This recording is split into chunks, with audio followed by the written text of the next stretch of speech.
Ma'am Annu Jha, आप आए बिहार से, धन्यवाद करता हूं मैं आपका। बिहार इतना टैलेंटेड स्टेट है जिसमें पूरा देश जो है ना, आईएएस आईपीएस जो है ना, पूरे देश के जज है और पूरे देश की इंडस्ट्री और खेती बिहार चलाता है, फिर भी बिहार पीछे क्यों?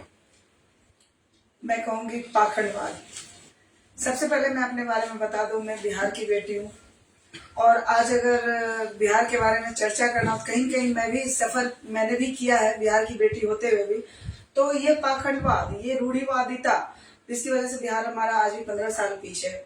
मैं एक ब्राह्मण परिवार से हूँ और सबसे पहले मैं आपको एक छोटा सा उदाहरण दूंगी। जो मेरे फैमिली में जो शादी होती है ब्राह्मण समाज में, तो सावन मास में पहला सावन जो शादी का होता है उसमें लड़कियों को आग से जलाया जाता है। मीन्स काफी मोटी बातियां बनाई जाती है और इतनी लौ होती है। आप देखोगे, आप आरती करते हैं तो आप ऊपर से लेते हो, टच करके तो नहीं लेते। आप सोचिए, हमारी पूरी बॉडी को 6 जगह पूरी उस आग को शरीर से ही बुझाया जाता है। तो ये एक प्रथा है जो कि मैं इस चीज का विरोध करती हूँ। और भी कुछ ऐसे सिचुएशन हुए जो कहते नहीं आपको मानना पड़ेगा, नहीं मानेंगे तो आपके साथ ये मिसहैपनिंग होगी, वो होगी। तो मुझे इस बात का तकलीफ है। ये सब बातें अगर हटेगी तो बिहार रियली टॉप लेवल पर जाएगा और मैं अब बिहार की बेटी होकर ये चैलेंज देती हूँ कि टॉप लेवल पर पहुंचा के रहेंगे। दूसरी बात, मैं सीधा सवाल करता हूं कि इस देश में मनुस्मृति के मुताबिक नारी जाति को शिक्षा का अधिकार नहीं था। माता सावित्रीबाई फुले, क्योंकि प्रधानमंत्री इंदिरा गांधी ने भी कहा था कि अगर माता सावित्रीबाई फुले न होती तो शायद मैं देश की प्रधानमंत्री न होती, फिर भी सारे स्कूल और कॉलेजों में सरस्वती की ही उपासना होती है और फिर जाके कोई कार्य शुरू होता है। इस पर क्या कहेंगे? सरस्वती की पूजा होनी चाहिए या माता सावित्रीबाई फुले का सिलेबस स्कूल में पढ़ाया जाना चाहिए? क्योंकि आज सबसे पहले जो है, जो हमारे बच्चे जो है ना, ज्यादातर हमारे पाश्चात्य वेस्टर्न कल्चर को ज्यादा अपना रहे हैं। और पूरे ऐसे बच्चे नहीं, पूरी समाज ही वेस्टर्न कल्चर के लोग हमारी सभ्यता संस्कृति को अपना रहे हैं, लेकिन हमारे देश बाहर को अपना रहे हैं। इसीलिए अब मूर्ति जो जिसने सूत्रधार जो हमारी सावित्रीबाई फुले रही, उनको उनके आदर्शों को आगे बढ़ाने के बदले बाहर की चीजों को सामने लाया जा रहा है। मोबाइल में पढ़ो, ये प्रोजेक्ट, वो प्रोजेक्ट। तो ये क्या है? कहीं न कहीं उस चीज को अगर हम रोकेंगे तो पढ़ाई और या किसी भी क्षेत्र में हम बहुत अच्छा आगे कर सकते हैं। हमारे बच्चे क्या, पूरा देश का भविष्य ही पूरा नहीं, मेरा सवाल था कि सावित्रीबाई का सिलेबस स्कूल में हो या नहीं, बिल्कुल सावित्रीबाई का ही सिलेबस होना चाहिए। यही तो मैं कहना चाह रही हूँ। सरस्वती और लक्ष्मी ये हमारे विचार का ही गेम है कि हम अगर मन से कहते हैं मानो तो देव, नहीं तो पत्थर। अगर हम मान रहे हैं कि ये हमारी शिक्षा की सूत्रधार है तो वही हमारे लिए देवता होनी चाहिए, उनकी पूजा होनी चाहिए, उनका एक सिलेबस भी होना चाहिए जो हर घर में ये होना चाहिए। जो हमारे शिक्षा को उन्होंने ही आज इस लेवल पर पहुंचाया, जो हमारा देश इतना आगे बढ़ा है। तो मैं इस चीज का विरोध करना चाहूंगी। जो लोग लक्ष्मी सरस्वती का वो करते हैं, ठीक है, आप रखिए, एक विचार है। एक देश का पीछा रहने का मूल कारण अंधविश्वास है या और कोई कारण? नहीं, अंधविश्वास ही है। और सबसे ज्यादा अंधविश्वास अब और भी ज्यादा बढ़ते जा रहा है। ये एस्ट्रोलॉजी, वो जादू, वो तंत्र, वो टोना, इतना डरा करके रखे हैं लोग। क्या पढ़ाई अपने करियर के लिए, अच्छी चीजों के लिए ना करके इस चीजों में लोग ज्यादा करते रहे, क्योंकि पैसे उसमें ज्यादा है। कहीं न कहीं आर्थिक संपन्नता, अपने घर में पैसे भरने, चाहे वो बुरे कामों से ही क्यों ना आए, बस इस वजह से लोग किए जा रहे हैं। तीसरे सवाल मैं करना चाहूंगा कि आजकल पूरा सावन के महीने में तूफान उठा हुआ है कावड़ ढूंढने का, इससे देश आगे बढ़ रहा है या अंधविश्वास में और लिप्त होकर के इतने कावड़िए मर गए? तो भोले को उनकी रक्षा आस्था में गए थे, वो भोले ने उनकी प्रोटेक्शन नहीं करी। इस पर आप क्या कहना चाहेंगे? अगर कांवड़ में इतने सारे लोग जबरदस्ती जा रहे हैं, कोई भूखे जा रहे हैं, कोई कुछ लेके जा रहे हैं, इसमें भोले या कोई भी बाबा का क्या वो हो सकता है? बाबा तो ये नहीं कहते तू मेरे लिए कांवड़ लेके आ।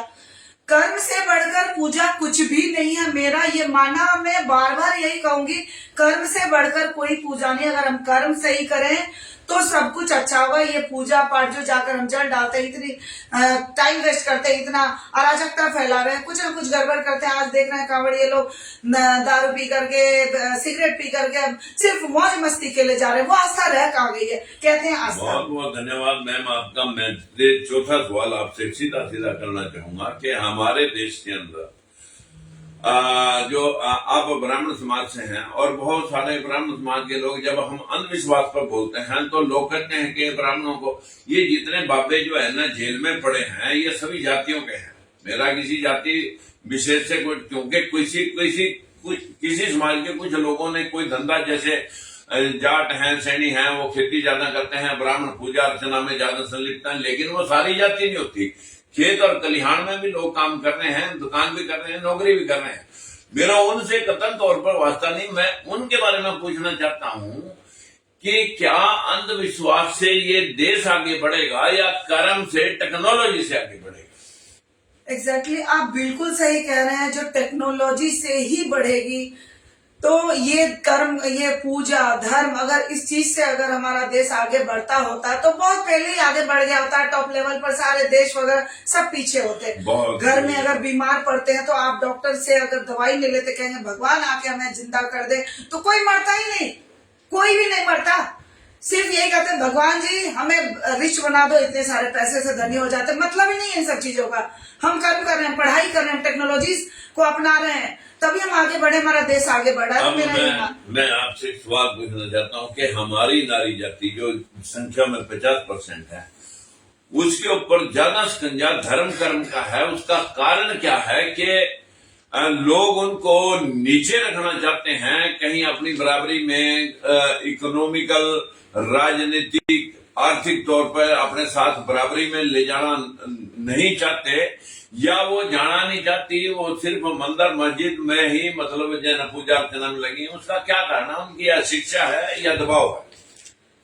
हाँ, ये सबसे बड़ा सवाल है। और चूंकि मैं भी एक नारी हूँ, तो इस चीज को तो मैं शुरू से जिस चीज को फेस कर रही हूँ, जो देख रही हूँ, जो ऑब्जर्व कर रही हूँ, जो हमारा देश, हमारा समाज कहते हैं पितृसत्तात्मक परिवार है, मीन्स पुरुष प्रधान समाज है। आप कितनी भी पढ़ लिख लें, आप पुरुष के बराबरी नहीं कर सकते हैं। तो इस चीज का तो मैं रियली विरोध करूंगी, क्योंकि पढ़ाई लिखाई के लिए अगर इक्वलिटी आप दे रहे हैं, तो थोड़ा सा इस चीज के लिए भी देना पड़ेगा कि आप हर चीज में आगे हैं। अगर आप महिलाओं को खुश रखते हैं तो वो बहुत अच्छा आगे कुछ करेंगी, इस परिवार, घर, समाज, देश के लिए कर सकती हैं। तो यही चीज नहीं हो रहा। बार बार ये दबाव दिया जा रहा है कि नहीं, आप घर के लिए ही बने हो, चाहे आप IAS ऑफिसर हो जा रहे हैं या कुछ भी कर रहे हैं, ड्यूटी से आकर के पति के लिए खाना बनाना है, सास के लिए आती है तो उनका पैर दबाना है, हर वो काम मैं महिलाओं को कहूंगी आप अपना फर्ज से बिल्कुल मत हटें। जो हमारा फर्ज है हम तो उसको मान ही रहे और आगे भी मानेंगे, बट महिलाओं को ये इस चीज का जबरदस्ती प्रेशर नहीं होना चाहिए। इसी चीज से शिकार होगा कि हमारे महिलाएं पंडितों के पास जाती है, मेरे पति कैसे खुश होंगे, मेरी सास कैसे होंगी। तो ये सब जादू टोना, इस सब चीज को बढ़ावा कौन दे रहा है? कहीं ना कहीं तो हमारी समाज ही है, हमारा परिवार, यही सब लोग इस चीज के लिए मजबूर कर रहे हैं, जो महिलाएं बाहर जा रही है। आपसे आखिरी सवाल पूछना चाहूंगा कि हमारे देश की गरीबी का मूल कारण क्या था कि जब हम चाइना से पहले आजाद हुए, जापान से और बहुत सारे देशों से पहले आजाद हुए, हमारे देश में जो आज है, हमारे देश में गौतम बुद्ध को हमारे प्रधानमंत्री बाहर जाके कहते हैं, जबकि चाइना और रूस और ये जापान, बहुत सारे देश जो है ना बुद्धिस्ट कंट्री हैं। बुद्धिस्ट का मतलब बुद्धिमान कंट्री है। हमारे देश में बुद्धि को बुद्धू से जोड़ दिया गया कि क्या कारण है? हम टेक्नोलॉजी से आगे बढ़ेंगे या पूजा पाठ से? बस छोटा सवाल। टेक्नोलॉजी से ही आगे बढ़ेंगे। आप दूर दूर तक पन्ने अगर पलट के देखें तो टेक्नोलॉजी से ही आगे बढ़े हैं। कोई भी अगर ये कह दे जो हम धर्म के नाम पर आगे बढ़े, तो मैं उस चीज को मान लूंगी कि हमें गलत कह रही हूँ। कहीं टेक्नोलॉजी से ही बढ़े हैं। बहुत बहुत धन्यवाद मैम, आपने सवालों के बहुत अच्छे जवाब दिए, क्योंकि बहुत सारे लोगों ने मेरे को भी प्रेशर दे रखा था कि राजकुमार सैनी ब्राह्मणों के खिलाफ बोलता है। मेरा आज तक आखिरी बार कहना चाहूंगा कि ना मैं किसी जाति के खिलाफ था, न हूं, न रहूंगा। अंधविश्वास के खिलाफ हूं और रहूंगा। आज मेरे साथ 1 और 1 2 11 हमारे को उसी समाज के एक महिला ने इतने स्वच्छंद विचार आपके बीच में रखे, इसके लिए मैं उनका आभारी हूं। धन्यवाद।